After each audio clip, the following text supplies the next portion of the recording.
छात्रों, आज हम पढ़ने जा रहे हैं अशुद्धि संशोधन। इसके बारे में कल हमने चर्चा की थी कि अशुद्धि संशोधन क्या है, अर्थात वे वाक्य जो गलत होते हैं, अब वो किन किन कारणों से गलत होते हैं। इसलिए अशुद्धि संशोधन को हमने 8 भागों में डिवाइडेशन किया था कि भाई 8 प्रकार से एग्जामिनर 8 प्रकार से अशुद्ध करके दे सकता है वाक्यों को। पहला था कर्ता या क्रिया में समन्वय न हो। मान लो कर्ता और क्रिया में समान संबंध न दिख रहा हो तो वह वाक्य अशुद्ध हो जाता है। दूसरा था वचन संबंधी भी, पुरुष संबंधी, लिंग संबंधी हो सकता है। और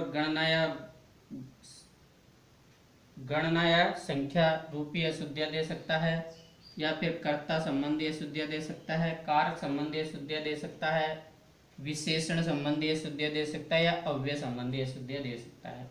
तो इन चीज़ों का सभी का ज्ञान होगा जब जाके हम पूर्णतः शुद्ध कर सकते हैं वाक्य को। हम पहले इस पर चर्चा कर रहे थे। उन 8 भागों में डिवाइडेशन किए गए थे, उनमें से पहला है कर्ता और क्रिया के समन्वय संबंधित अशुद्धि। समन्वय का मतलब इन दोनों का जो संबंध होता है ना, वो यदि नहीं दिख रहा है वाक्य में तो समझ लो वाक्य गलत है। वाक्य क्या है? गलत है। अब छात्रों, तुम तो सारे यदि कुछ भी नहीं समझ में आ रहा तो सबसे पहले तो ये देखो कि यार वाक्य में सबसे पहले हमको ये देखना है कि दिए गए वाक्य में कर्ता के अकॉर्डिंग क्रिया आ रही है कि नहीं आ रही। यदि वो नहीं है कर्ता के अकॉर्डिंग क्रिया तो वाक्य वहीं से गलत हो जाएगा, वहीं समझ जाओगे आप। तो मेन बात तो ये याद रखो कि हमेशा कर्ता के अनुसार क्रिया होनी चाहिए। यदि नहीं है तो वाक्य गलत है, उसको कर्ता के अनुसार क्रिया लाओ, फिर वाक्य शुद्ध हो जाएगा। तो हम पहले पढ़ रहे कर्ता संबंधी अशुद्धि, अर्थात कर्ता और क्रिया में जो संबंध होता है यदि वो नहीं है वाक्य में तो वहां अशुद्धि हो जाती है। देखो, अर्थात कर्ता जिस पुरुष, जिस वचन और जिस लिंग का होगा, क्रिया भी उसी पुरुष, वचन और लिंग में होनी चाहिए। यदि कर्ता प्रथम पुरुष का है तो क्रिया प्रथम पुरुष की होनी चाहिए। यदि कर्ता मध्यम पुरुष का है तो क्रियाएं मध्यम पुरुष की होनी चाहिए। यदि कर्ता उत्तम पुरुष का है तो क्रियाएं उत्तम पुरुष की होनी चाहिए। यदि ऐसा नहीं है, ऐसी स्थिति नहीं है तो वाक्य गलत है। उसके बाद सेकंड बात है वचन। यदि कर्ता प्रथम पुरुष का एक वचन है तो क्रिया भी एक वचन होनी चाहिए, अर्थात वचन भी मिलने चाहिए कर्ता और क्रिया के। कर्ता द्विवचन में है तो क्रिया भी द्विवचन में, कर्ता बहुवचन में है तो क्रिया बहुवचन में। यदि कर्ता मध्यम पुरुष का एक वचन है तो क्रिया एक वचन, कर्ता द्विवचन है तो क्रिया द्विवचन होनी चाहिए, कर्ता बहुवचन है तो क्रिया भी बहुवचन होनी चाहिए। यदि ऐसी स्थिति नहीं है तो वाक्य गलत है। वाक्य क्या है? गलत है। फिर आपको शुद्ध करना होगा वाक्य को। तो शुद्ध करने के लिए क्या करोगे? कर्ता के अनुसार क्रिया लाओ। यदि कर्ता एक वचन है तो क्रिया भी एक वचन ही लाओ। तो वापस पढ़ो इस परिभाषा को। अर्थात कर्ता जिस पुरुष, जिस वचन और जिस लिंग का होगा, क्रिया भी उसी पुरुष, वचन और लिंग में होनी चाहिए, नहीं तो वाक्य गलत हो जाता है। क्या हो जाता है? वाक्य गलत हो जाता है। देखो कैसे पुरुष और वचन वगैरह को मैंने यह सारणी के माध्यम से बताया कि मान लो कर्ता प्रथम पुरुष का है, स या सा, कोई भी हो, स या सा, स पुल्लिंग में आता है वह, सा स्त्रीलिंग में आता है वह, दोनों एक ही वचन है दोनों का तो क्रिया हस्ती आनी चाहिए, एक वचन आनी चाहिए। यदि कर्ता तो है द्विवचन में पुल्लिंग में, ते द्विवचन में स्त्रीलिंग में, तो क्रिया हसत आनी चाहिए द्विवचन में। यदि कर्ता बहुवचन में, ते या ता में से कोई भी, तो क्रिया बहुवचन में आनी चाहिए असंति। या कोई एक नाम आ रहा है तो क्रिया एक वचन असंति। दो नाम आ रहा है ये दे रखा है, या कोई नाम हो, जैसे एक नाम है तो एक वचन की क्रिया, दो नाम है तो द्विवचन की क्रिया, बहुत से नाम है तो बहुवचन की क्रिया। यह है प्रथम पुरुष का नियम कि प्रथम पुरुष में कोई नाम भी आ सकता है या कोई ये सर्वनाम भी आ सकते हैं, जैसे तोते वाले, अयम, इयम, इदम, भगवान, ये सब सर्वनाम प्रथम पुरुष में आते हैं। इनको छोड़कर तुम और अहम को छोड़कर जितने भी सर्वनाम होंगे ना बाकी के, सब प्रथम पुरुष में आएंगे। या कोई नाम आ जाए, किसी का भी नाम हो, सब प्रथम पुरुष में होंगे। उनका वचन देख लेना। यदि एक है वह तो एक वचन क्रिया लाना, दो है तो द्विवचन क्रिया लाना, बहुत है तो बहुवचन क्रिया ले आना। अब यदि मध्यम पुरुष का करता है तुम, तो एक वचन है तुम, तो एक वचन क्रिया लाना 80। यदि दो वचन द्विवचन का है युवाम, तो द्विवचन की क्रिया लाना 7। यदि बहुवचन का है युवम तो बहुवचन क्रिया लाना 7। यदि उत्तम पुरुष का करता है तो उत्तम पुरुष की क्रिया लाओ। यदि उत्तम पुरुष का एक वचन करता है तो एक वचन की क्रिया लाओ। यदि उत्तम पुरुष का द्विवचन करता है तो द्विवचन की क्रिया लाओ साव। यदि बहुवचन करता है तो बहुवचन की क्रिया लाओ साव। ये नियम लगाना आपको, क्योंकि वो चाक गलत करके देगा जब भी अशुद्ध होगा। अब गलत क्या करेगा, यदि कर्ता दे दिया स और क्रिया दे दी असामी, तो आपके इस असामी को हटा के क्या करना था अस्थि, क्योंकि कर्ता एक वचन है प्रथम पुरुष का, तो क्रिया प्रथम पुरुष की लाओ। यदि उसने आपको तुम दे दिया और क्रिया दे दी असाम, तो पकड़ो यार तुम के साथ कौन सी क्रिया आती है, 80। 80 आनी चाहिए, असाम नहीं, गलत है असाम। असाम को हटाओ फिर क्या करो 80 डालो, शुद्ध होगा वाक्य। तो छात्रों याद रखना, यदि ऐसे भी याद नहीं, याद 9 वाक्य हैं सारे, कितने 9 देखो, 1 2 3 4 5 6 7 8 9, ये 9 वाक्य याद नहीं रह सकते क्या हमें, 9 क्रियाएं। अभी लकार के अनुसार चेंज हो जाती है। यदि भूतकाल में कोई कार्य कर रहा है तो भूतकाल क्रिया जाए, इनकी जगह ऐसत ऐसतम ऐसन ऐसतम ऐसत ऐसम ऐसा ऐसा। यदि भविष्य काल में कोई कार्य कर रहा है तो भविष्य काल क्रिया आ जाएगी, अशिष्यति अशिष्यत अशिष्यन्ति अशिष्यसि अशिष्यत अशिष्यत अशिष्यामि अशिष्यौ अशिष्याम। तो छात्रों इस सारणी को अच्छी तरह बढ़िया तरीके से नोट करना है, इसको बार बार पढ़ो। जब भी आप अनुवाद कार्य पढ़ो तो पहले इस सारणी को पढ़ो, अशुद्धि संशोधन पढ़ो तो इस सारणी को पढ़ा करो। इसके बाद हम वाक्य बनाते हैं, देखो चर्चा करते हैं। आप स्वयं बता दोगे इस सारणी को देखकर यार ये गलत है। देखो कैसे, जैसे बालकः नगरम गच्छति, हमने उदाहरण ले रहे हैं, ये अशुद्ध वाक्य हैं सभी, इनको हमें शुद्ध करना है। तो देखो बालकः नगरम गच्छन्ति, अब ध्यान दो बालकः कौन सा वचन है, बहुवचन है क्या, अरे बालक बालको बालकः, जैसे राम रामो रामा, तो बाल का बहुवचन है। तो आपको पहले वाक्य में देखो क्या देखना है, दिए गए वाक्य में आप कर्ता को देखो, कर्ता के बाद क्रिया को देखो सीधे कि क्या क्रिया भी उसी के अनुसार है क्या। तो अपन पहले कर्ता को देखेंगे, बालकः कर्ता यार बहुवचन में, तो हमारे दिमाग में आना चाहिए कि क्रिया बहुवचन में होनी चाहिए। गच्छति या क्या कर दिया इसने, एक वचन कर दिया, गलत है क्या, क्या होनी चाहिए क्रिया, असंति की तरह गच्छन्ति होनी चाहिए। तो इसको हटाओ और बस गच्छन्ति ले आओ, यहाँ क्या ले आओ, पूरा वाक्य। एग्जाम में जब आप सोल्व कर रहे हो ऐसे क्वेश्चन तो पूरा वाक्य लिखना। ऐसे कैसे, देखो कैसे लिखेंगे, बालकः नगरम गच्छन्ति, पूरा वाक्य लिखना है। कई बार बच्चे बस क्रिया लिख देते, हो गया शुद्ध हो गया सर। फिर अहम वदसी, अहम वदसी, अब यार अहम कौन से पुरुष का है, पहले कर्ता को देखो, अहम है उत्तम पुरुष का एक वचन, तो उत्तम पुरुष के एक वचन के साथ क्रिया क्या आनी चाहिए, असामी, क्या आनी चाहिए असामी। ये दे दिया इसने, क्या दे दिया, ये मध्यम पुरुष वाली क्रिया दे दी, तो इस क्रिया को हटाओ और ये उत्तम पुरुष वाली क्रिया लाओ। तो वदसी में बस ये असामी की तरह बना दो, वदामी, क्या बना दो, वदामी। तो क्या हो जाएगा देखो, अहम वदामी, ये लो शुद्ध हो गया वाक्य, अहम वदामी। अगला तुम कुत्र प्रश्नवाचक है, तुम कुत्र गस्सी, अरे तुम के साथ को गच्छाम, देखो कौन सी क्रिया दे दी इसने उत्तम पुरुष का बहुवचन दे दिया। आनी क्या चाहिए थी, मध्यम पुरुष का एक वचन, क्योंकि तुम मध्यम पुरुष का एक वचन है तो क्रिया भी मध्यम पुरुष की एक वचन ही आनी चाहिए। तो इस गच्छाम को हटाओ और ये क्रिया लाओ, सीधे शुद्ध हो जाएगा वाक्य। तो लिख दो तुम कुत्र, गम धातु है तो गम धातु को बोल लो, यहाँ तक नहीं समझ में आ रहा तो गम धातु को शुरू से बोल लिया करो, गच्छति गच्छत गच्छन्ति गच्छसी, क्या आ जाएगा गच्छसी। अब जो समझदार बच्चे हैं वो तो अपने आप को समझ रहे होंगे कि यार मेरी क्या गलतियां चल रही, क्या कमजोर है, उनको सोल्व करो, याद करो। धातु याद नहीं है तो फिर बार बार पढ़ो उनको। आवाम, अब ये देखो कर्ता को पकड़ो, पहले कर्ता कौन सा, आवाम कौन से वचन का है, कौन से पुरुष है, उत्तम पुरुष का द्विवचन, तो क्रिया भी उत्तम पुरुष की द्विवचन आनी चाहिए। इसने क्रिया कौन सी दे दी, ये मध्यम पुरुष की द्विवचन, तो ये क्रिया लाओ सीधे बस। तो पहले कर्ता को उतारो, आवाम उतार दिया, फिर इसके बाद क्रिया पठ धातु है तो पठाओ, असाव की तरह पठाओ, ये लो शुद्ध हो गया वाक्य। अगला यूयम गच्छा है, यूयम कौन सा पुरुष है, पहले कर्ता पकड़ो, यूयम क्या है मध्यम पुरुष का बहुवचन, तो क्रिया मध्यम पुरुष की बहुवचन आनी चाहिए ना। तो देख लो पहले यूयम करो, फिर गम धातु को यहाँ तक बोल लो, गच्छति गच्छत गच्छन्ति, गच्छति गच्छत गच्छत, ये लो शुद्ध हो गया। बताओ क्या दिक्कत आ रही है? इतनी सिंपल है, बस एक ओनली ये सारणी है, यदि याद रह गई ना आपको तो इसमें तो बहुत वाक्य शुद्ध हो जाएंगे आपको। फिर अगला है भवान पड़सी। अब भवान मैंने अभी अभी बताया था यार, ये भवान किसी का नाम, ये जो अव्यय हैं ये कौन से पुरुष में आते हैं? प्रथम पुरुष में आते हैं, हमेशा किस में आते हैं? प्रथम पुरुष में। तो भवान कितने जने हैं? ओनली वर एक, तो क्रिया भी एक वचन आएगी। तो क्या आनी चाहिए क्रिया? पठती आनी चाहिए। क्या आनी चाहिए? पठती। इसने क्रिया कौन से पुरुष की दे दी? मध्यम पुरुष की दे दी, जो गलत है। हमें शुद्ध करना है, कौन से पुरुष की लानी है? किस पुरुष की लानी है? प्रथम पुरुष की, एक वचन है भगवान।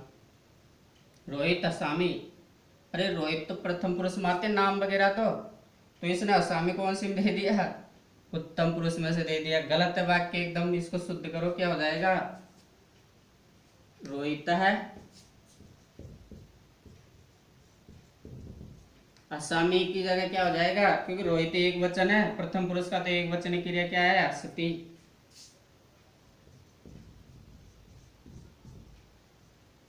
अगला लता दावत है। अरे लता एक वचन है, कर्ता नाम है लता। लता जब नाम आ रहा है किसी का तो कौन से पुरुष में आएंगे? प्रथम पुरुष में आएंगे। एक है तो एक वचन में प्रथम पुरुष का, दो है तो द्विवचन में, बहुवचन में, यदि बहुत सारे है तो लता एक वचन है तो प्रथम पुरुष के एक वचन के अलावा अस्थि होती है। तो इस दाव धातु को भी अस्थि की तरह बोलो, दाव धातु बोलो, या दावती दावत दावंती, तो दावती क्या हो जाएगा? दावती। तो लिख दो लता दावती, शुद्ध हो गया। क्या दिक्कत आ रही है? फिर अब वयम पठंती। अब वयम पद को कर्ता पकड़ो, वयम कौन से पुरुष का है? वयम है उत्तम पुरुष का बहुवचन। तो क्रिया भी यहाँ तक पठ धातु पकड़ लो। धातु क्या है? पठ, तो पठ धातु को यहाँ तक बोल लो।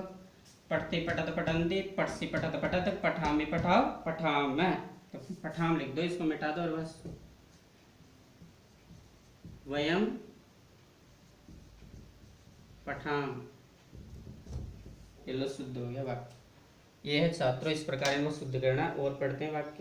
छात्रों हमने अभी पढ़ा था कि वह कर्ता और क्रिया से जो संबंधित तो अशुद्ध होती है वो किस प्रकार होती है, अर्थात कर्ता जिस पुरुष में या जिस वचन का होगा, क्रिया भी उसी पुरुष और उसी वचन की होगी। इस विषय पे हम पढ़ चुके थे। अब हम अगला पॉइंट पढ़ते हैं। सेकंड पॉइंट था हमारा वचन संबंधी अशुद्धियां भी हो जाती है, अर्थात वह वचन संबंधी अशुद्धियां भी दे सकता है। वचन संबंधी कैसे? जैसे एक वचन, द्विवचन, बहुवचन। यदि कर्ता एक वचन का है तो क्रिया एक वचन की पठती, यदि कर्ता द्विवचन का है तो क्रिया द्विवचन पठत, यदि कर्ता बहुवचन का है तो क्रिया पठंती। यदि कर्ता एक वचन का है त्वम, तो क्रिया एक वचन की। यदि कर्ता मध्यम पुरुष का एक वचन है तो क्रिया मध्यम पुरुष की एक वचन। यदि कर्ता मध्यम पुरुष का बहुवचन है तो क्रिया भी मध्यम पुरुष की बहुवचन। यदि उत्तम पुरुष की एक वचन करता है तो क्रिया भी एक वचन। यदि उत्तम पुरुष का द्विवचन करता है तो क्रिया भी द्विवचन की। यदि उत्तम पुरुष का बहुवचन का करता है तो क्रिया भी उत्तम पुरुष के बहुवचन की होनी चाहिए। यदि कभी कर्ता ये दे दिया और क्रिया ये दे दी तो वचन क्या हो गया? कर्ता तो एक वचन था और क्रिया क्या हो गई? बहुवचन दे दी उसने, तो ये वचन संबंधी अशुद्धियां कहलाती है। जैसे उसने उत्तम पुरुष का एक वचन कर्ता दे रखा है और क्रिया दे दी उत्तम पुरुष की द्विवचन, तो करना क्या होगा? आपको इसको हटा करके शुद्ध करना पड़ेगा, पट लाना पड़ेगा। तो देखिए कैसे। जैसे अब आपको वो युक्ति अपनाओ, आप तो पहले कर्ता को पकड़ लो, कर्ता की सारी चीज निकाल लो, सारी हिस्ट्री निकाल लो उसकी, कि कौन से गांव से है, क्या करता है, वो सारी हिस्ट्री निकालो आप कर्ता की, जब जाके क्रिया उस पर डिसीजन लो कि हमें क्या करना है। तो देखो कर्ता की हिस्ट्री निकाली हमने। ता मतलब बहुवचन है, देखो ता आ रहा है क्या, तो कर्ता क्या है? बहुवचन है, तो क्रिया भी यहाँ क्या आनी चाहिए? बहुवचन आनी चाहिए ऐसे। तो क्रिया बहुवचन ले आओ, क्या हो जाएगा वाक्य? तहा पठंती की तरह क्रीडंती कर दो, ये लो वाक्य शुद्ध हो गया। अगला देखो फलानी। अब देखो फलानी कितने वचन है? फल शब्द बोल के देख लो, फलम फले फलानी, तो फलानी बहुवचन है यार, क्रिया एक वचन कर दी, अशुद्ध हो गया वाक्य। तो क्रिया को बहुवचन बना दो, फलानी पतंती, अगला है पंच पांडव। अब कर्ता पकड़ो, कर्ता कौन है? पंच पांडव कर्ता है ये, 5 पांडव थे। अब यहाँ तो एक वचन कर दिया इसने क्रिया तो, और कर्ता कितने? 5 जने हैं कर्ता, तो बहुवचन होना चाहिए। तो आसित भूतकाल का बहुवचन बोलो, आसित आस्ताम आसन, तो आसन होना चाहिए यहाँ। क्या होना चाहिए? आसन। शुद्ध कर लेना। मैं शॉर्ट ही बताऊंगा आपको, इसको पूरा वाक्य लिखना है आपको एक वहाँ कॉपी में अपनी में। तो अब कर्ता देखो, तो कितने जने हैं? 2 जने। तो देखो कहाँ आ रहा है यार? द्विवचन में आ रहा है, तो क्रिया भी द्विवचन होनी चाहिए। तो ब्रह्मंती। अब क्रिया क्या कर दी इसने? बहुवचन कर दिया पठंती की तरह, जैसे ब्रह्मति ब्रह्मत ब्रह्मन, ब्रह्मति ब्रह्मत है ब्रह्मंती। तो द्विवचन में लाओ तो के स्थान पर क्या आ रहा है? पठत, तो ब्रह्मत है। क्या ले आओ? ब्रह्मत है। ये लो, शुद्ध हो गया वाक्य। सा वने दावंती। अब यहाँ देखो सा कितने वचन है? एक वचन है, और क्रिया क्या कर दी? बहुवचन की, तो इसको हटाओ और बहुवचन की लाओ। तो धावंती एक वचन क्या हो जाएगा? दावती। दावत है धावंती, तो एक वचन क्या है? पठती की तरह दावती। ये भी शुद्ध हो गया ये लो। अगला है भवंत है, बहुवचन है छात्रों भवंत है। जैसे मैंने संस्कृत बनाना अनुवाद किया था उसमें लिखवाया था इस रूप को पूरे को, भवान भवंतो भवंत है। तो ये बहुवचन है, तो क्रिया भी बहुवचन आनी चाहिए। क्या? पठंती की तरह पश्यंती।